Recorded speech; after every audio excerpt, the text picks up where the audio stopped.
الحمد للہ رب العالمین الصلاۃ والسلام علی رسولہ الکریم اما بعد فاعوذ باللہ من الشیطان الرجیم بسم اللہ الرحمن الرحیم رب اشرح لی صدری ویسر لی امری واحلل عقدۃ من لسانی یفقہوا قولی رب زدنی علما اللہم انی اسألک علما نافعا وعملا متقبلا ورزقا حلالا طیبا اللہم ثبتنا عند الموت بلا الہ الا اللہ اللہم فقہنا فی الدین آمین یا رب العالمین۔ السلام علیکم ورحمۃ اللہ وبرکاتہ۔ اللہ تعالی ہم سب کو صحت اور ایمان کی اچھی حالتوں میں رکھے۔ ہم اسلامیات اختیاری برائے Punjab text book board FA کے نصاب کا باقاعدہ آغاز کر چکے ہیں۔ یہ نصاب 12ویں جماعت کے طلباء و طالبات کے لیے ہے۔ ناظرین اکرام، ہم اس کا باب اول کل مکمل کر چکے ہیں۔ آج ہم اس کے باب دوم کا آغاز کریں گے، جو کہ سورہ بقرہ کے رکوعات مع ترجمہ و تشریح سے شروع ہوگا۔ اس سے پہلے اگر ابھی تک آپ نے ہمارے چینل کو سبسکرائب نہیں کیا تو ہمارے چینل کو سبسکرائب کر لیں، ساتھ ہی ساتھ بیل آئیکن کو بھی دبا دیں تاکہ آنے والی ہر ویڈیو کا نوٹیفیکیشن سب سے پہلے آپ کو مل جائے۔ آپ اس ویڈیو کو لائک کریں اور اپنے دوستوں کے ساتھ بھی شیئر کیجیے۔ بہت شکریہ۔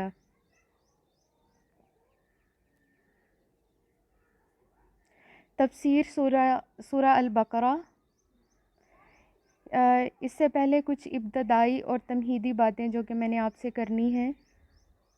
ناظرین کرام، اللہ تعالیٰ نے انسان کو اپنی بندگی کے لیے پیدا کیا ہے، یعنی اللہ تعالیٰ نے انسان کو اپنے لیے پیدا کیا ہے، نہ کہ اس لیے کہ وہ دنیا میں آئے اور اپنی مرضی سے زندگی بسر کرے۔ جب اس نے ہمیں اپنی مرضی سے پیدا کیا ہے اور اپنی بندگی کے لیے پیدا کیا ہے تو یہ چیز بھی بہت ضروری ہے کہ ہم اس کی لائی ہوئی شریعت، اس کی لائی ہوئی کتاب پر نہ صرف ایمان لائیں بلکہ عمل بھی کریں۔ آج ہمارے پاس موقع موجود ہے، ہو سکتا ہے کل ہمارے پاس موقع نہ ہو۔ آج ہمارے پاس زندگی ہے، کل ہمارے پاس سانسیں نہ ہوں، یہ بھی ممکن ہے نا۔ ہم اکثر یہ چیز سوچتے ہیں کہ آج ہم جس وجہ سے جی رہے ہیں اس میں ہماری زندگی کا اپنا کوئی مقصد ہے، لیکن ایسی بات نہیں ہے، بلکہ اللہ تعالیٰ نے انسان کو اپنی بندگی کے لیے پیدا کیا ہے، اپنی عبادت کے لیے پیدا کیا ہے۔ اس لیے پیدا کرنے والا یہ چاہتا ہے کہ میرے بندے زندگی میری مرضی سے گزاریں، یعنی کہ اللہ کی مرضی سے زندگی گزاریں، اور زندگی میں وہ سب کچھ کریں جو کہ اللہ کی رضا سے ہے۔ اس کا مطلب یہ نہیں ہے کہ ہم دنیا کو بالکل ہی چھوڑ چھاڑ کے بیٹھ جائیں، خیر آباد کہہ دیں، رہبانیت کی زندگی اختیار کر لیں۔ حدیث مبارکہ میں آتا ہے لا رہبانیت فی الاسلام، کہ اسلام میں کوئی کسی قسم کی ترک دنیا کا کوئی کنسیپٹ نہیں ہے، ٹھیک ہے۔ تو ایسا نہیں کہہ رہی، بلکہ میں یہ کہنا چاہ رہی ہوں کہ آج اگر ہم اللہ تعالیٰ کی بندگی میں آنا چاہتے ہیں اور اللہ تعالیٰ کے پسندیدہ بندے بننا چاہتے ہیں تو جس قرآن کریم کا ہم آغاز کرنے جا رہے ہیں، ہمیں عملی طور پہ بھی اسے اپنی زندگیوں میں شامل کرنا ہوگا، تو ہی ہمیں پتہ چلے گا کہ اللہ تعالیٰ ہم سے کیا چاہتے ہیں اور ہم سے کیا ڈیمانڈ کر رہے ہیں۔ اس چیز کے لیے بہت ضروری بات یہ ہے کہ قرآن کریم کا نہ صرف پڑھنا بلکہ انسانوں کی زندگی میں شامل ہونا بھی بہت ضروری ہے۔ سورہ البقرہ، جس کا آغاز حروف مقطعات سے ہوتا ہے۔ حروف مقطعات کیا ہیں؟ الف لام میم۔ اچھا، اس کو الف لام میم یوں مد کے ساتھ لکھا جاتا ہے، اس کو علم کیوں نہیں پڑھا جاتا؟ ہے تو یہ بھی الف لام میم، یا پھر جو ہم سورہ فیل میں پڑھتے ہیں آگے جا کے وہ بھی علم ہے، یہ بھی علم ہے وہ بھی علم ہے، ان میں کیا ڈیفرنس ہے؟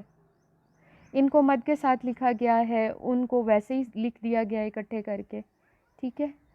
تو اس کا جواب یہ ہے کہ یہ حروف مقطعات ہیں، اور یہ بعض صورتوں کی شروع میں ان کی پہچان کے لیے اللہ تعالیٰ نے انٹرسٹ ڈیولپ کرنے کے لیے، اور یعنی کہ جو کلام اللہ شروع کرنے جا رہے ہیں اس کی طرف اٹینشن انسان کی جو پوری توجہ جو ہے اس کو لانے کے لیے یہ جو حروف مقطعات اللہ ہر جگہ پہ کئی صورتوں کے شروع میں بیان فرماتے ہیں۔ حضرت عبداللہ بن عباس صحابی اور کئی تابعین کا یہ کہنا ہے کہ یہ مخفف ہیں اور یہ کئی صورتوں کے شروع میں آتے ہیں۔ بعض علماء کرام نے یہ کہا ہے کہ یہ قرآن ہی ہے، یعنی ان سے مراد قرآن ہے، اور بعض نے یہ کہا ہے کہ الف سے مراد اللہ، لام سے مراد جبرائیل اور میم سے مراد محمد رسول اللہ صلی اللہ علیہ وآلہ وسلم ہے۔ ٹھیک ہے، اس سے ہمیں کیا بات سمجھ میں آئی کہ مختلف علماء کرام نے اس کی کئی تعویلات بیان کی ہیں۔ اب ہمیں کیسے پتہ چلے گا کہ صحیح تعویل کیا ہے؟ آپ نے یہ نوٹ کیا کہ یہ جتنے بھی میں نے ریفرنسز ابھی تک بولے ہیں ان میں کوئی بھی حدیث کا ریفرنس نہیں بولا، یعنی کوئی ایسا ریفرنس نہیں بولا کہ نبی صلی اللہ علیہ وسلم نے حروف مقطعات کے بارے میں یہ فرمایا کہ وہ یہ ہیں۔ ٹھیک ہے، اس کی وجہ یہ ہے کہ علماء کرام نے حروف مقطعات کی اپنی رائے اور اپنے اجتہاد سے کئی تعویلات بیان کی ہیں، لیکن کئی تعویلات بیان کی ہیں دراصل وہ ان کی رائے کی حد تک تو درست ہو سکتی ہیں، لیکن جو شریعت یہ کتاب لے کر آئے، جنہوں نے اس کتاب کی تبیین کی، اس کتاب کو بیان کیا، ہمیں سکھایا، ہمیں قرآن پڑھایا، انہوں نے ان کی کوئی بھی تعریف، کوئی بھی تفسیر بیان نہیں کی۔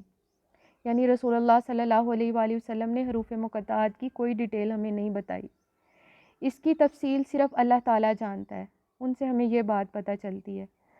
اب حروف مقطعات کی اگر ان کے کوئی معنی و مفہوم نہیں ہے، ان کی کوئی ڈیٹیل موجود نہیں ہے، تو پھر یہ کیوں پڑھے جاتے ہیں؟ یہ کیوں پڑھے جاتے ہیں جناب؟ یہ اس لیے ایک تو یہ کہ یہ صورتوں کے آغاز میں اس لیے آتے ہیں تاکہ کلام کی ایک خوبصورتی واضح کر دی جائے اور انٹرسٹ ڈیولپ کیا جائے، اور یہ توجہ جو ہے کلام کی طرف لائی جائے کہ اب یہ جو کلام آگے بیان ہونے جا رہا ہے یہ کوئی عام کلام نہیں ہے، بلکہ اس ذات باری تعالیٰ کا کلام ہے جس کی کوئی مثال نہیں ہے۔ ٹھیک ہے، تو یہ اس وجہ سے حروف مقطعات صورتوں کی شروع میں آتے ہیں۔ حروف مقطعات کی اہمیت کا اندازہ اس حدیث مبارکہ سے بھی لگایا جا سکتا ہے کہ نبی صلی اللہ علیہ وآلہ وسلم نے فرمایا کہ کہ قرآن کریم کے 3 حروف پڑھنے سے 30 نیکیاں ملتی ہیں۔ ٹھیک ہے، قرآن کریم کے جب کوئی شخص 3 حروف پڑھتا ہے اس سے 30 نیکیاں ملتی ہیں۔ میں یہ نہیں کہتا کہ الف لام میم 3 حروف ہیں، بلکہ الف الگ، لام الگ اور میم الگ حروف ہیں، یعنی یہ تینوں الگ الگ سے ہیں، اور ان تینوں کے الگ الگ پڑھنے سے 30 نیکیاں ملتی ہیں۔ اس سے ہمیں کیا بات پتہ چلی کہ قرآن کریم اگر کوئی سمجھے یا نہ سمجھے، اس پر عمل کرے یا نہ کرے، بہرحال اگر وہ اسے پڑھ بھی لے تو بھی وہ اس کی برکات، اس کے فضائل اور اس کے ثواب سے محروم نہیں رہ سکتا، یعنی کہ پڑھنے سے اس کا ثواب مل جاتا ہے۔ آگے چلتے ہیں۔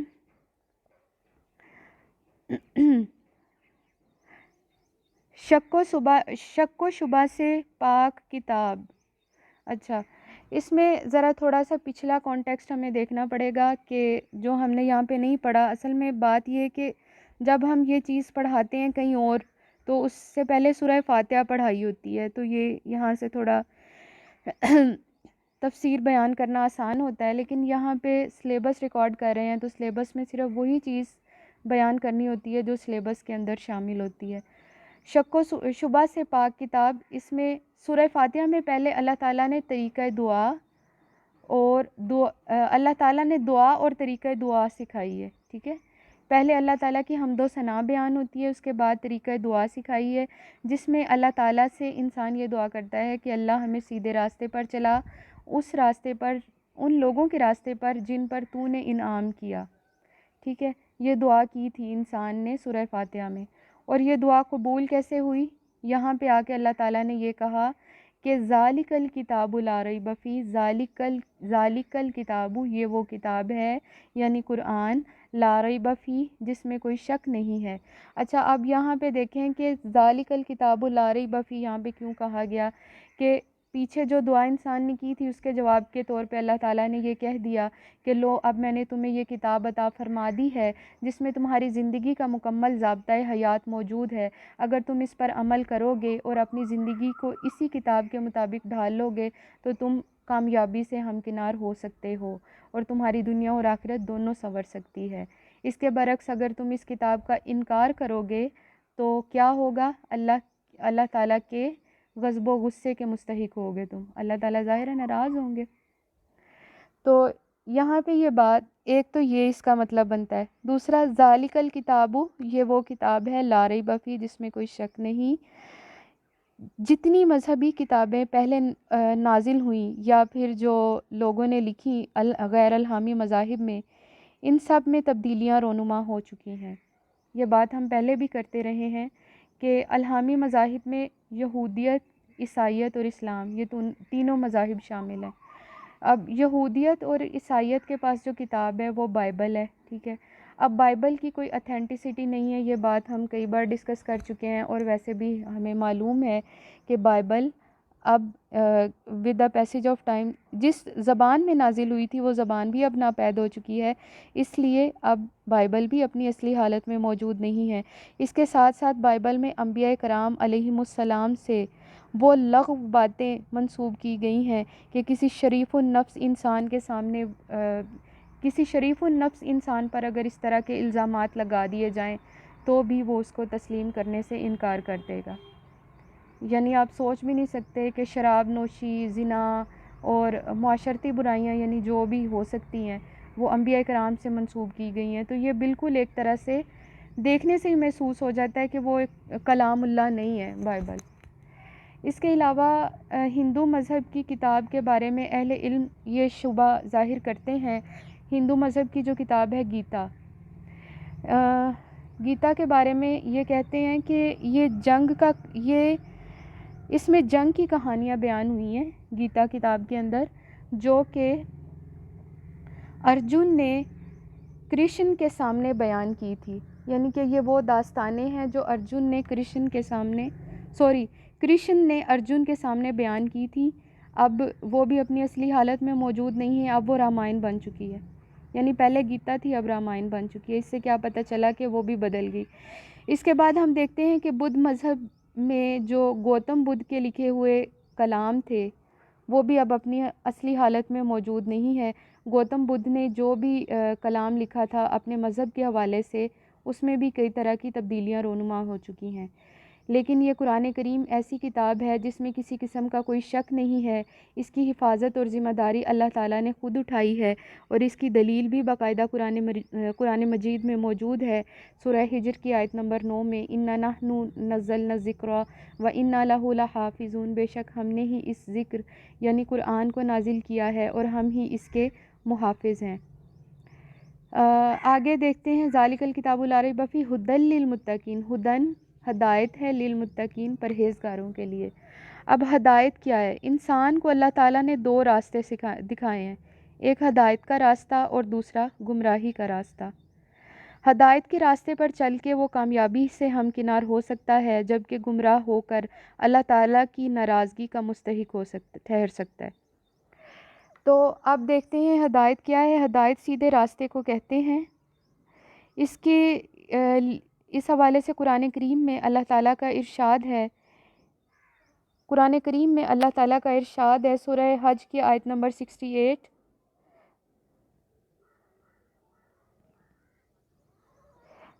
اس میں ہے وَإِنَّكَ لَعَلَىٰ هُدًى لِّلْمُسْتَقِيمِ. وَإِنَّكَ لَعَلَىٰ هُدًى لِّلْمُسْتَقِيمِ. ٹھیک ہے، سورہ حج کی آیت نمبر 68 میں اللہ تعالیٰ کا ارشاد ہے. اور اس کے علاوہ سورہ بقرہ کی آیت نمبر 272 میں ارشاد ہے وَلَٰكِنَّ اللَّهَ يَهْدِي بِهِ مَن يَشَاءُ، اور بے شک اللہ تعالیٰ جسے چاہتا ہے ہدایت عطا فرماتا ہے. آگے ہے جی للمتقین. اچھا، متقین اتقاء سے نکلا ہے جس کے معنی ہے بچنا، پرہیز کرنا، اجتناب کرنا. اور یہ دراصل اس کو آسان الفاظ میں یہ بتانا چاہتی ہوں کہ متقی کہتے ہیں اس شخص کو جس میں تقویٰ پایا جائے. اب تقویٰ کیا ہے؟ تقویٰ ہوتا ہے ڈرنا، بچنا اور پرہیز کرنا. ٹھیک ہے، دینی اصطلاح میں تقویٰ سے مراد یہ ہے کہ اللہ تعالیٰ سے ڈرا جائے اور بری چیزوں سے اجتناب کیا جائے۔ آگے تھوڑی اور یہ جو آیات آپ کے سامنے لکھی ہوئی ہیں انہیں بھی آپ نوٹ کر لیں، اتنے میں آپ کو یہ بتا دیتی ہوں۔ اچھا چلیں پہلے یہی بتا دوں۔ حضرت کعب الاحبار ایک صحابی تھے جو کہ یہودی عالم تھے، پہلے تورات اور انجیل کے، بعد میں مسلمان ہوئے تھے۔ ان کے بارے میں یہ آتا ہے کہ حضرت کعب الاحبار سے حضرت عمر رضی اللہ تعالیٰ عنہ نے سوال کیا کہ تقویٰ کیا ہے، ٹھیک ہے۔ حضرت عمر بھی بہت پڑھے لکھے اور اہل عرب، یہ جو ظہور اسلام سے قبل پڑھے لکھے لوگوں میں ان کا شمار ہوتا تھا، اور حضرت کعب الاحبار تو تھے ہی تورات اور انجیل کے عالم۔ تو اس سے کیا پتہ چلا کہ کعب الاحبار کے پاس علم زیادہ تھا، اس لیے انہوں نے حضرت عمر نے ان سے سوال کر لیا کہ تقویٰ کیا ہے؟ تو انہوں نے جواب دیا، کیا آپ کسی خاردار جنگل سے گزرے ہیں، یعنی کانٹوں والے جنگل سے؟ حضرت عمر رضی اللہ تعالیٰ عنہ نے فرمایا، جی ہاں گزرا ہوں۔ حضرت کعب الاحبار نے پوچھا، تو پھر آپ کیا کرتے ہیں؟ حضرت عمر رضی اللہ تعالیٰ عنہ نے فرمایا کہ میں اپنے دامن کو بچا کر چلتا ہوں کہ کہیں وہ کانٹوں سے الجھ نہ جائے۔ یعنی کہ اب آپ دیکھیں کہ آپ کبھی کسی جھاڑی دار جنگل سے گزریں تو آپ اپنے کپڑوں کو بچا کر چلتے ہیں، کہیں ان کپڑوں پر کوئی ایسی چیز نہ لگ جائے جو کہ آپ کو جس سے پریشانی ہو یا جس سے آپ کے کپڑے پھٹ جائیں، ٹھیک ہے نا۔ اسی طرح سے انہوں نے بھی یہی مثال دی کہ میں یہی کہا کہ اپنے دامن کو بچا کر چلتا ہوں کہ کہیں میرا دامن کانٹوں سے الجھ نہ جائے۔ اس پر حضرت کعب الاحبار رضی اللہ تعالیٰ عنہ نے جواب دیا کہ یہی تقویٰ ہے، دنیا کے اس پرخار جنگل میں گناہوں کے کانٹے اعمال انسانی سے الجھنا چاہتے ہیں، انہی سے بچ کر گزرنا تقویٰ ہے۔ یعنی کہ آپ دیکھیں کہ دنیا جو ہے نا، یہ ایک خاردار جنگل کی حیثیت رکھتی ہے، کانٹوں والے جنگل کی حیثیت رکھتی ہے، اور اس میں جو ہمارے گناہ ہیں وہ ہمارے اعمال سے اگر الجھ جائیں تو ہمارے اعمال بھی ضائع ہو جاتے ہیں۔ اس لیے ضروری ہے کہ ہم اتنی احتیاط سے چلیں، اس قدر احتیاط سے چلیں کہ ہمارے گناہ جو ہیں ہمارے اعمال جو ہیں وہ نہ ضائع ہوں اور اللہ تعالیٰ ہم سے ناراض نہ ہو۔ ہم چونکہ آئے ہی اللہ کے لیے ہیں، اس دنیا میں اللہ نے پیدا ہی اپنے لیے ہمیں کیا ہے، تو ہمارے پاس یہ چوائس نہیں ہے کہ ہم زندگی اپنی مرضی سے گزاریں۔ ہم اگر زندگی میں اپنی مرضی کے کام کرنا چاہتے ہیں تو وہ مرضی اللہ کی مرضی کے تابع ہونی چاہیے، ٹھیک ہو گیا۔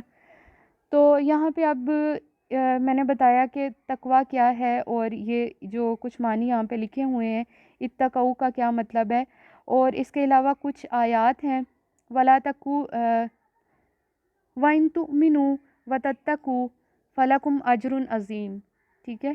اور ایک اور آیت ہے وَاتَّقُوا فِتْنَةً۔ یہ دونوں دلیلیں ہیں اس بات کی۔ یہ اگر آپ تقویٰ کی وضاحت کریں کہ قرآن کریم میں تقویٰ کن الفاظ میں بیان ہوا ہے تو یہ آیات آپ کوڈ کر سکتے ہیں، ٹھیک ہو گیا۔ یہ ریفرنسز ان کے ساتھ دے دیے۔ آگے چلتے ہیں۔ والذین یؤمنون بالغیب ویقیمون الصلاۃ ومما رزقناہم ینفقون۔ ہاں جی، یہ یہاں پہ ایک اور نیا ٹاپک شروع ہو گیا ہے، اور میں جب بھی اس ٹاپک کو بیان کرتی ہوں مجھے لگتا ہے کہ اس میں سے کوئی نہ کوئی چیز مجھ سے رہ جاتی ہے۔ ایمان کیا ہے؟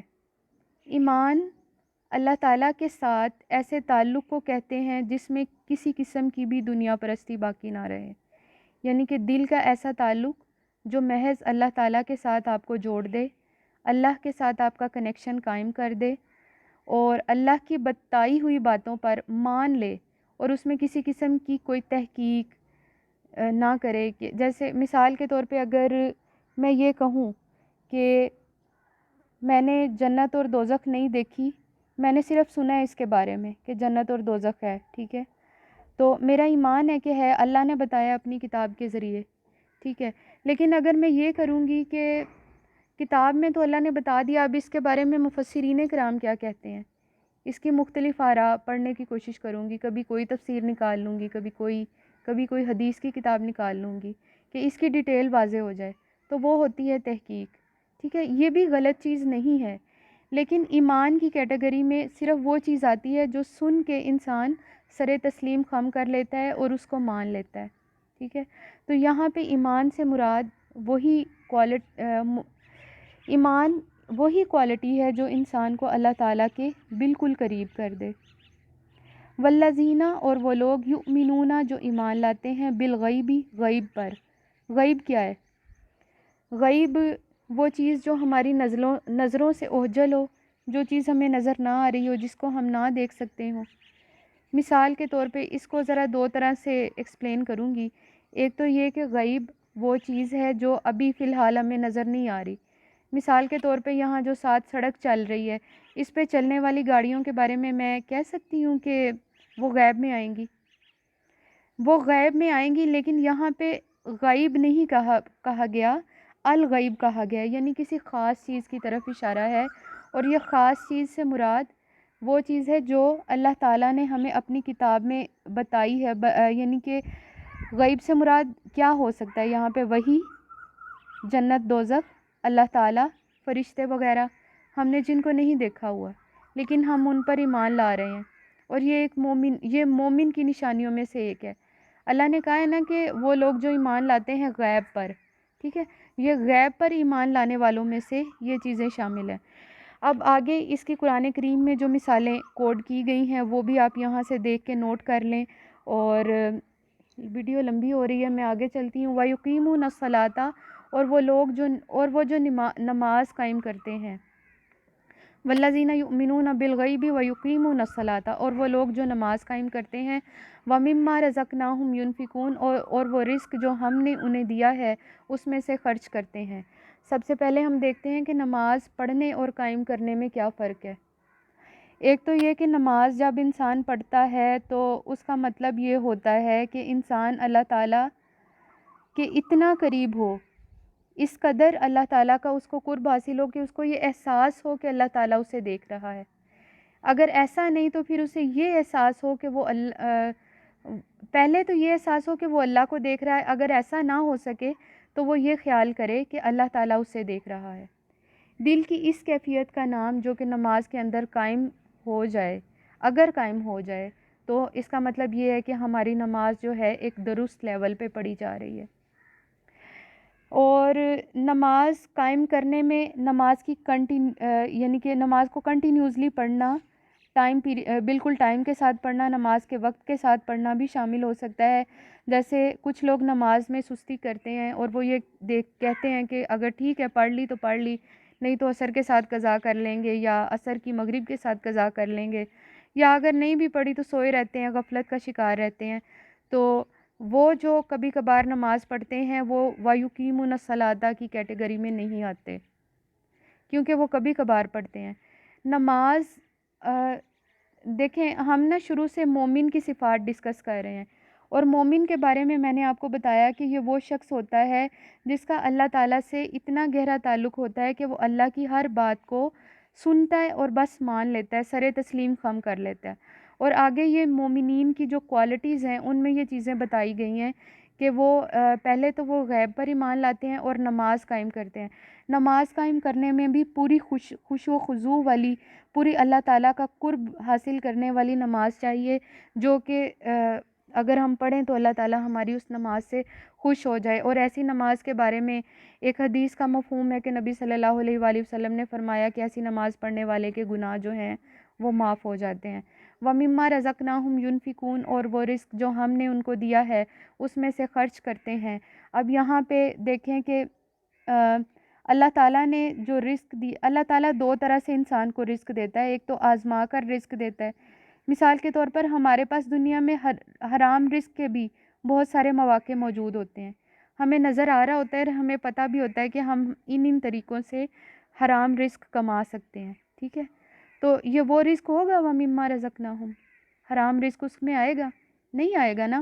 ظاہر ہے اس میں وہ رزق آئے گا جو اللہ تعالیٰ نے ہماری قسمت میں لکھا ہے. اب ہر انسان جو بھی اس دنیا میں آیا ہے اس کے کوئی نہ کوئی وسائل اللہ تعالیٰ نے پیدا کیے ہیں. کسی نہ کسی طرح اللہ تعالیٰ نے اسے رزق دیا ہے، تھوڑا یا زیادہ. اب وہ اسے جس طریقے سے بھی خرچ کرتا ہے، چاہے وہ اسے تھوڑا غریب یا تھوڑا ہے اس کے پاس تو تھوڑا تھوڑا جتنا اس کے پاس ہے گھر والوں پہ خرچ کرتا ہے، اور اس کے بعد اللہ کے راستے میں خرچ کرتا ہے، اس میں بھی یعنی کہ تھوڑے رزق میں بھی تقسیم کر کے اپنی ضروریات بھی پوری کرتا ہے، گھر والوں کو بھی دیتا ہے، اور اللہ کے راستے میں بھی خرچ کرتا ہے. تو یہ دراصل وہ رزق ہے جو کہ اللہ تعالیٰ نے ہمیں دیا ہے. وَمِمَّا رَزَقْنَاهُمْ کی کیٹیگری میں آتا ہے، اور جو ہم اللہ کے راستے پہ خرچ کرتے ہیں. اور مومن وہی ہے جو اسی طرح سے رزق خرچ کرتا ہے. اور مفسرین کرام ایک اور اس طرح سے قول بیان کرتے ہیں کہ ینفقون میں کئی اور چیزیں بھی آ جاتی ہیں، جیسا کہ اگر ہم کسی کی مدد کرتے ہیں، کسی کے ساتھ نیکی کرتے ہیں اپنی صلاحیت کو استعمال کرتے ہوئے، اپنی صلاحیتوں کو استعمال کرتے ہوئے اگر ہم کسی کے ساتھ نیکی کرتے ہیں تو وہ بھی ینفقون کی کیٹیگری میں آتی ہے. مثال کے طور پہ کیسے کہ کوئی آپ سے ہنس کے بات کرے اور آپ آگے سے سڑی شکل بنا کے اس سے بات کریں تو وہ ینفقون تو نہیں ہوگا نا. یعنی آپ بھی اسی طرح کا اسمائلنگ فیس ان کو دیں، ان کو خوش کریں. یہ بھی ایک صدقہ جاریہ ہے کہ کسی کو دیکھ کے یہ بھی ایک صدقہ ہے کہ کسی کو دیکھ کے اس کی طرف خوشی کی نظر ڈال لینا تاکہ وہ بھی خوش ہو جائے. ٹھیک ہے، تو اس طرح کی تفصیلات بھی بہرحال علماء کرام نے اس ضمن میں بیان کی ہیں. آگے والذین یؤمنون بما انزل الیک وما انزل من قبلک وبالآخرۃ ھم یوقنون. والذین، اور وہ لوگ، یؤمنون، جو ابھی اہل ایمان کی ہی بات ہو رہی ہے. یعنی آپ یہ دیکھیں کہ ایمان کا دائرہ، ایمان کی جو کوالٹیز ہیں اللہ تعالیٰ نے یہاں پہ بتائی ہیں، ان میں سے اگر ایک کوالٹیز بھی مسنگ ہے ہم میں سے تو ہمیں دیکھنا چاہیے کہ ہم مومن ہیں یا نہیں ہیں. ٹھیک ہے، آپ دیکھیں والذین یؤمنون، اور وہ لوگ جو ایمان لاتے ہیں بما انزل الیک، جو آپ کی طرف نازل کیا گیا یعنی قرآن حکیم، وما انزل من قبلک، اور جو آپ سے پہلے انبیاء پر نازل کی گئی کتابیں، الہامی کتابیں یعنی صحائف وغیرہ جن میں تورات، زبور اور انجیل بھی شامل ہیں. وبالآخرۃ، اور آخرت کے دن پر، ہم یوقنون، وہ یقین رکھتے ہیں. اچھا، یہاں پہ یومنون کیوں نہیں آیا، یوقنون آیا ہے؟ کیونکہ یہاں پہ جو ہے ایک طرح سے سٹریس دیا ہے کہ یقین کرنا ہے، مومن نے آخرت پر یقین کرنا ہے. ٹھیک ہے، والذین یؤمنون بما انزل الیک. اچھا، یہاں پہ جو ڈسکرپشن ہے میرا خیال ہے کہ یہ پچھلے لیکچرز میں بھی کافی ہوئی تھی اس حوالے سے کہ نبی صلی اللہ علیہ وآلہ وسلم پر جو کتاب نازل ہوئی اس پر ایمان لانا مسلمان کا اولین فریضہ ہے. بلکہ نہ صرف مسلمان اس پر ایمان لائے بلکہ اس کو اپنی زندگیوں میں بھی اس طرح سے شامل کرے جس طرح سے اس کتاب کو شامل کرنے کا حق ہے. ٹھیک ہے، یہ کتاب قرآن حکیم صرف پڑھنے کے لیے نہیں ہمیں دی گئی، اس پر عمل کرنے کے لیے ہمیں دی گئی ہے. اور ہمارا ایمان ہے کہ یہ کتاب جو نبی صلی اللہ علیہ وآلہ وسلم پر نازل ہوئی ہے، یہ ہمیں، اگر ہم نے اس کو اپنی زندگیوں میں شامل کیا تو ہمیں یہ آخرت کے دن ہمارے لیے ایک طرح سے سفارش بھی کرے گی. جیسا کہ کل ہم نے پڑھا تھا کہ سورہ بقرہ حدیث میں آتا ہے کہ وہ اپنے پڑھنے والوں کی سفارش کرے گی. تو بظاہر تو یہ ورڈز اور ٹیکسٹ ہیں، لیکن چونکہ اللہ کے نبی نے ہمیں بتایا ہے، اللہ تعالیٰ نے کچھ چیزیں ہمیں بتائی ہیں، اس لیے ہمارا ایمان اتنا پختہ ہونا چاہیے کہ ہمارا عمل بھی اس سے مضبوط ہو جائے. وما انزل من قبلک، سورہ بقرہ کی یہ جو آخری آیات آپ پڑھتے ہیں نا، یہ آمن الرسول بما انزل الیہ من ربہ والمؤمنون، یہ دراصل ساری اسی کی ڈیٹیل ہے، اس میں یہ پورا خلاصہ ہے. یا پھر یہ جو ایمان مفصل پڑھتے ہیں کہ آمنت باللہ و ملائکتہ و کتبہ و رسلہ، میں ایمان لایا اللہ پر، اس کی کتابوں پر، اس کے رسولوں پر. ٹھیک ہے، یہ ساری چیزیں اسی کی ڈیٹیل ہیں بیسیکلی. آگے ویڈیو لمبی ہو رہی ہے، آپ کی کتاب میں بھی اس سے ریلیٹڈ موجود ہے، لیکن میرا خیال ہے کہ میں نے آپ کو زیادہ ڈیٹیل میں بتا دیا. وبالآخرۃ ھم یوقنون، اور آخرت کے دن پر وہ یقین رکھتے ہیں. یہاں پہ دیکھیں کہ عقیدہ آخرت کا میں نے ڈیٹیلڈ ٹاپک آپ کو پہلے پڑھایا ہوا ہے، اور میرا خیال ہے میں نے آپ کو نوٹ ڈاؤن بھی کافی ساری چیزیں کرائی ہیں. لیکن یہاں پہ آخرت کی حقیقت سے ریلیٹڈ کچھ آیات ہیں، وہ آپ نوٹ کر لیں. اور اس کے بعد میں آگے چلوں. اولئک علی ھدی من ربہم. اچھا جی، غیب کی وضاحت، یہ اس کو ذرا دیکھ لیں.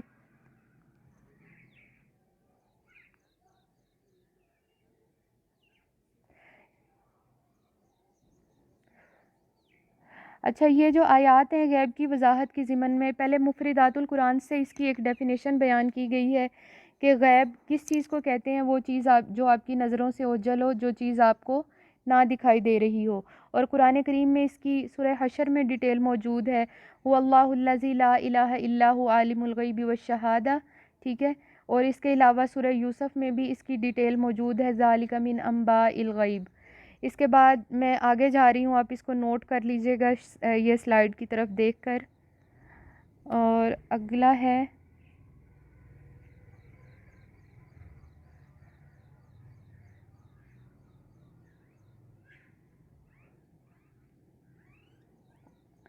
اچھا، یہ والذین یؤمنون بما انزل الیک وما انزل من قبلک وبالآخرۃ هم یوقنون. بما انزل الیک اور وما انزل من قبلک پہ ڈسکشن ہو گئی، وبالآخرۃ هم یوقنون پہ بات کرتے ہیں کہ آخرت کا جو ذکر ہے قرآن کریم میں مختلف جگہوں پر آتا ہے. کئی جگہوں پر کہیں پہ قیامت کے بارے میں القاریۃ ما القاریہ وما ادراک ما القاریہ، اور کہیں پہ الحاقۃ ما الحاقہ وما ادراک ما الحاقہ.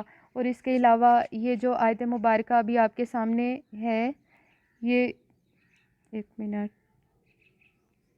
ان تمام آیات کی روشنی سے ہمیں یہ پتہ چلتا ہے کہ یہ زندگی عارضی ہے اور یہاں پہ ہم نے ہمیشہ نہیں رہنا. ناظرین اکرام، کبھی آپ نے یہ بات سوچی یا اس پر کبھی غور کیا کہ اس دنیا میں یہ جو ہم 60-70 سال کی زندگی گزار رہے ہیں، یہ گزار کے جب ہم جائیں گے قیامت کے دن میدان حشر میں، جب ہم کھڑے ہوں گے 500-600 سال وہاں پہ کھڑے رہیں گے، تو کیا ہمیں یہ 60-70 سال کی زندگی یاد رہے گی؟ نہیں یاد رہے گی. یا پھر یہ حقیقت کہ آج ہم زمین سے باہر ہیں، کل ہم زمین کے اندر ہوں گے، ہمارا کیا بنے گا؟ ہم ان چیزوں کو اگنور کر کے دنیا میں اس قدر محو اور اس قدر مگن ہیں کہ ہم آخرت کو پوری طرح سے فراموش کر چکے ہیں. اس کے بعد ہم یہ دیکھتے ہیں کہ جو ہم ایک تو آخرت کو فراموش کر چکے ہیں، دوسرا ہم آخرت کا علم، آخرت سے متعلق علم بھی نہیں سیکھنا چاہتے، کیونکہ ہم ان چیزوں کو جو ہمارے مذہب سے، ہمارے اسلام سے تعلق رکھتی ہیں، پس پشت ڈال رہے ہیں. ٹھیک ہے، یہی ہماری سب سے بڑی کمزوری ہے. اس کے بعد اگلا،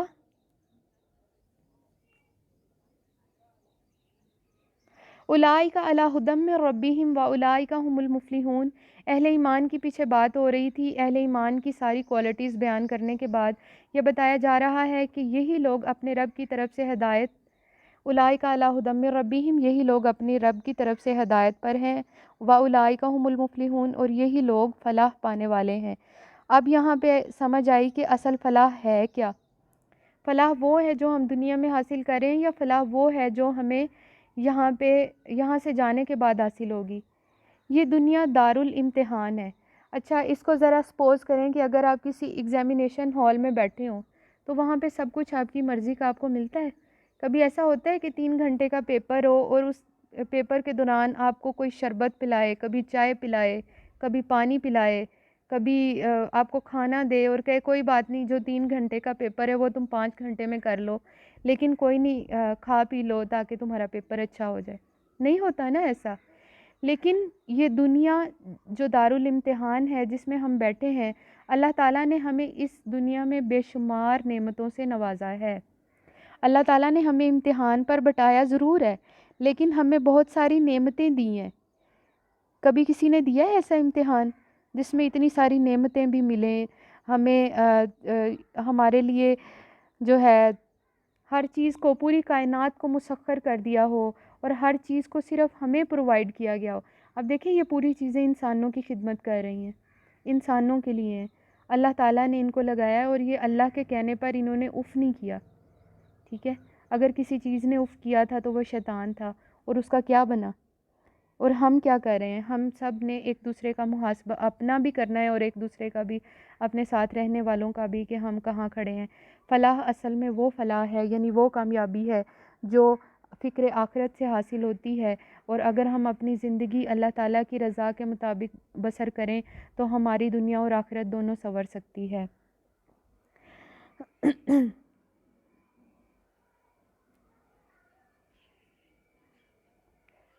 ایک سلائڈ آگے چلا گیا. اچھا، اس میں آگے جو پہلے بات ہو رہی تھی کفار اہل ایمان کے بارے میں، اب کفار کے بارے میں بات ہوگی. اس سے پہلے میں نے ایک چیز آپ کو بتانی ہے کہ اللہ تعالیٰ کے ہاں نا انسانوں کے 3 گروہ ہیں. باقی ہم نے کئی سارے گروہ بنا لیے ہیں، وہ الگ بات ہے، لیکن اللہ کے ہاں انسان کے 3 گروہ ہیں. کون کون سے؟ مومنین، کفار اور منافقین. پھر یاد کریں کون کون سے گروہ ہیں؟ مومنین، کفار اور منافقین. مومن تو وہ ہوتا ہے نا جو اللہ کی بات سنتا ہے اور ایمان لاتا ہے، کوئی سوال جواب نہیں کرتا، وہ مومن ہے. ٹھیک ہے. اور کافر جو سرے سے اس چیز کا انکار کرتا ہے. اچھا، مومن کے بارے میں ایک حدیث مبارکہ آپ کو سنانا چاہتی تھی، پہلے ذہن سے اسکپ ہو گئی، اب بتا دوں. نبی صلی اللہ علیہ وآلہ وسلم نے فرمایا کہ دنیا مومن کے لیے جیل خانے کی طرح اور کافر کے لیے جنت ہے. ٹھیک ہے، دنیا مومن کے لیے جیل خانہ ہے اور کافر کے لیے جنت ہے. تو آپ دیکھ لیں کہ ہمارے لیے دنیا کیسی ہے. ہم نے دنیا کو خود پر مزین کیا ہے یا کیا کر رہے ہیں، ہم کہاں پہ کھڑے ہیں. اچھا آگے ہے جی، ان الذین کفروا، بے شک ان لوگوں کے لیے، بے شک وہ لوگ جنہوں نے کفر کیا. ان الذین، بے شک وہ لوگ، کفروا جنہوں نے کفر کیا، سواء برابر ہے، علیہم ان کے لیے، انذرتہم کہ آپ انہیں ڈرائیں، ام لم تنذرہم یا نہ ڈرائیں، لا یؤمنون یہ ایمان نہیں لائیں گے.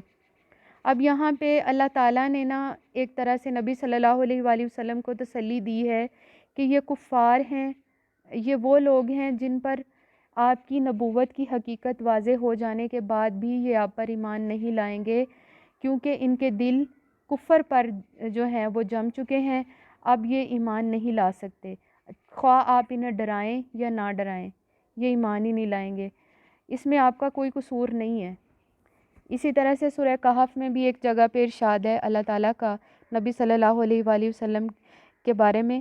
اصل میں نبی پاک صلی اللہ علیہ وآلہ وسلم جو ہے بہت ٹینشن میں مبتلا ہو جاتے تھے کہ کفار جب ان کی بات نہیں سنتے تھے تو وہ کہتے تھے کہ پتہ نہیں کیوں نہیں یہ میری بات سن رہے، پریشان ہو جاتے تھے.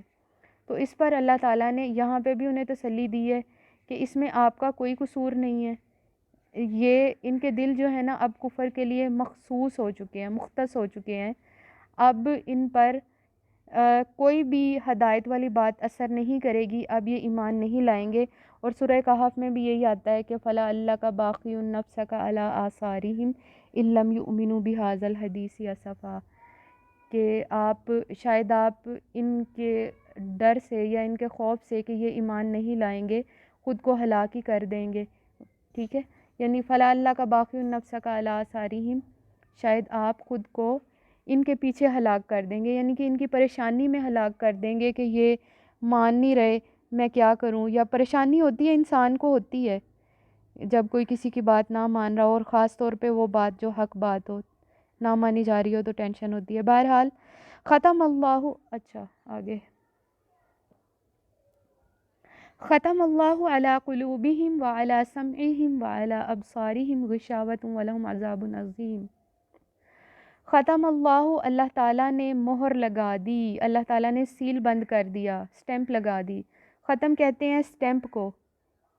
ٹھیک ہے، اللہ تعالیٰ نے ان کے دلوں کو اب بند کر دیا ہے. اب ان کے اندر جو مطلب ایک طرح سے کفر و شرک اب بھرا ہوا ہے وہ باہر نہیں نکلے گا، اور ہدایت ان کے اندر جائے گی نہیں، کیونکہ دل سیل ہو گئے ہیں نا. ختم کہتے ہیں سٹیمپ کو، مہر کو. اور جب آپ دیکھتے ہیں کہ جب سٹیمپ کسی چیز پہ لگا دی جائے، جب ہم اٹیسٹڈ کراتے ہیں اپنے ڈاکومنٹس کہیں پہ کسی بھی گزٹڈ آفیسر سے، تو وہ اس کا مطلب یہ ہوتا ہے کہ اس نے تصدیق کر دی ہے کہ یہ جو ڈاکومنٹس ہیں وہ اصلی ہیں. اب یہاں پہ دیکھیں کہ اللہ تعالیٰ نے تصدیق کی ہے کفار کے بارے میں کہ ان کے دل کفر کے لیے اب پکے ہو چکے ہیں، کفر پر جم چکے ہیں، کفر کے لیے مختص ہو چکے ہیں. اب کسی قسم کی بھی ہدایت ان کے دلوں پر اثر نہیں کرے گی. ٹھیک ہے، تو اللہ نے ان کے لیے ان کے دلوں پر مہر لگا دی ہے. ختم اللہ علی قلوبہم، اللہ نے ان کے دلوں پر مہر لگا دی ہے، وعلی سمعہم، اور ان کے کانوں، اب ان کے کانوں پر بھی لگا دی ہے کہ کان ان کے کوئی حق بات نہیں سنیں گے، اگر سنیں گے بھی تو ایک کان سے نکال دیں گے، ایک کان سے ڈالیں گے، دوسرے سے نکال دیں گے۔ ایک حدیث مبارکہ کا مفہوم یاد آ گیا، وہ یہاں پہ بیان کر دیتی ہوں۔ نبی صلی اللہ علیہ وآلہ وسلم نے فرمایا کہ جب کوئی شخص گناہ کرتا ہے تو اس کے دل پر ایک دھبا لگ جاتا ہے سیاہ کلر کا، اور اگر وہ توبہ نہیں کرتا، ٹھیک ہے، وہ دھبا مزید بڑھتا چلا جاتا ہے، پھر وہ اس قدر شدت اختیار کر لیتا ہے کہ اس کا مٹنا ناممکن ہو جاتا ہے، یعنی وہ جو سٹیمپ ہے پکی ہو جاتی ہے۔ پھر وہ جو دھبا ہے نا، پہلے آپ دیکھیں آپ کے کپڑوں پہ، وائٹ کپڑوں پہ ہلکی سی انک گر جائے کہیں بھی، اس انک کو آپ دھوئیں گے تو وہ صاف ہو جائے گی اگر ہلکی سی گری ہو، لیکن وہی اگر آپ سٹیمپ لگا دیں کسی کے نام کی، یا ویسے آپ زیادہ ساری پوری بوٹل گرا دیں تو وہ ختم ہوگی؟ نہیں ہوگی۔ اسی طرح کی مثال ہے یہ کہ اللہ تعالیٰ کی ایک طرح سے ناراضگی کا اظہار ہے کفار کے لیے، کہ چونکہ وہ راہ ہدایت پر نہیں آ رہے تھے، اللہ کے نبی کی دعوت پر لبیک نہیں کہہ رہے تھے، اس لیے اب اللہ تعالیٰ ان سے ناراض ہو گئے ہیں۔ اللہ نے ان کے دلوں پر، ان کے کانوں پر مہر لگا دی ہے، وَعَلَىٰ أَبْصَارِهِمْ، اور ان کی ختم اللہ علی قلوبہم، اللہ نے ان کے دلوں پر مہر لگا دی، وَعَلَىٰ سَمْعِهِمْ، اور ان کی سماعتوں پر، وَعَلَىٰ أَبْصَارِهِمْ، اور ان کی نگاہوں پر، غشاوۃ، پردہ ہے، آنکھوں میں پردہ۔ وہ کہتے ہیں نا کہ فلاں بندے کو یہ حقیقت نظر نہیں آئی، اس کی آنکھوں میں پردہ پڑ گیا تھا، یعنی اکثر لڑائی جھگڑوں کی باتوں میں یہ باتیں آتی ہیں کہ ایک دوسرے کو جب ڈانٹ ڈپٹ کر رہے ہوتے ہیں تو یہ باتیں کر رہے ہوتے ہیں کہ تمہیں نہیں پتہ تھا، تمہیں نظر نہیں آ رہا تھا، تمہاری آنکھوں میں کیا آ گیا تھا کہ تمہیں نظر نہیں آ رہا تھا۔